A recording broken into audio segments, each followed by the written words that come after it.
तो CBSE PYQ series का हमारा ये है वीडियो नंबर 29 और आज भी हमारे पास इलेक्ट्रोस्टैटिक्स का ही एक सब्जेक्टिव क्वेश्चन है। क्वेश्चन नंबर 31 का थर्ड पार्ट था। ठीक है, क्वेश्चन नंबर 31 हमारा 5 मार्क्स का होता है। उसमें 3 पार्ट्स दिए थे जिसमें तीसरा पार्ट न्यूमेरिकल आया था।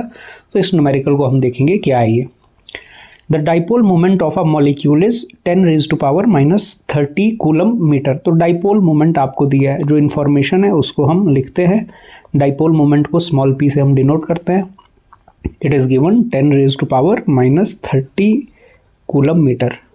It is placed in an electric field E of 10⁵ volt meter. Electric field है जिसकी वैल्यू दी हुई है। ठीक है, इलेक्ट्रिक फील्ड का मैग्नीट्यूड दिया हुआ है आपको, कितना है 10⁵ वोल्ट पर मीटर।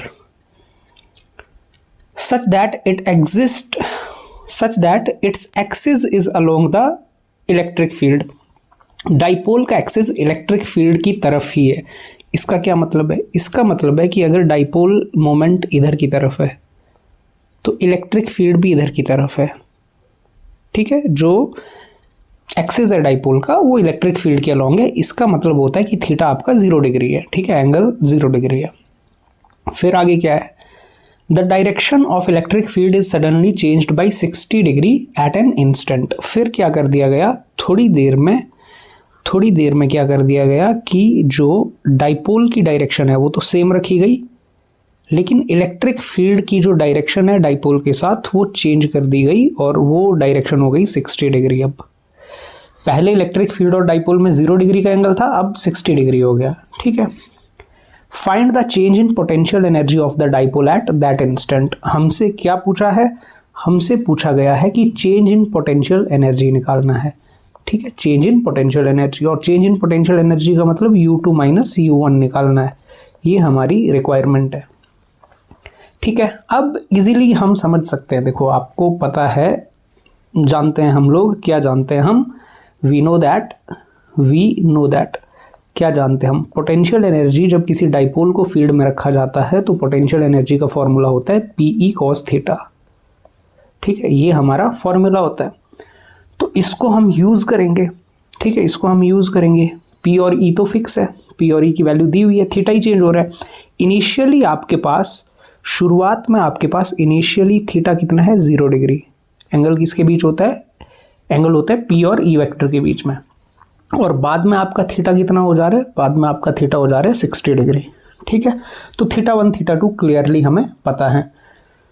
तो यहाँ से हमें क्या पता चलता है? यहाँ से हमें ये पता चलता है कि जो आपका U1 आएगा वो आएगा -PE cos θ1, एंड जो आपका U2 आएगा वो क्या आ जाएगा? -PE cos θ2। तो आप जब ये वैल्यू पुट करोगे तो आपको क्लियरली समझ आ रहा है कि आपके पास जो डेल्टा U हो जाएगा वो क्या हुआ है? U2 माइनस U1, और U2 कितना है? -PE cos θ2 माइनस U1 कितना आपके पास? -PE cos θ1। अब इसको आप सिंप्लीफाई करोगे, वैल्यूज पुट करोगे तो इजीली आंसर बन जाएगा। तो ये आ गया -PE cos θ2 minus plus PE cos θ1। ठीक है, अब आपके पास क्या आ गया? यहाँ से PE तो कॉमन है, चाहे तो आप इसको चेंज कर लो, पॉजिटिव वैल्यू को पहले लिख लो, PE cos θ1 को पहले लिख लो और नेगेटिव वैल्यू को पीछे लिख लो, तो थोड़ा देखने में इजी लगता है। ठीक है, अब आपने PE को कॉमन ले लिया, P कॉमन है, E कॉमन है, तो ब्रैकेट में क्या आ गया आपके पास? cos θ1 minus cos θ2। अब वैल्यूज पुट कर दो।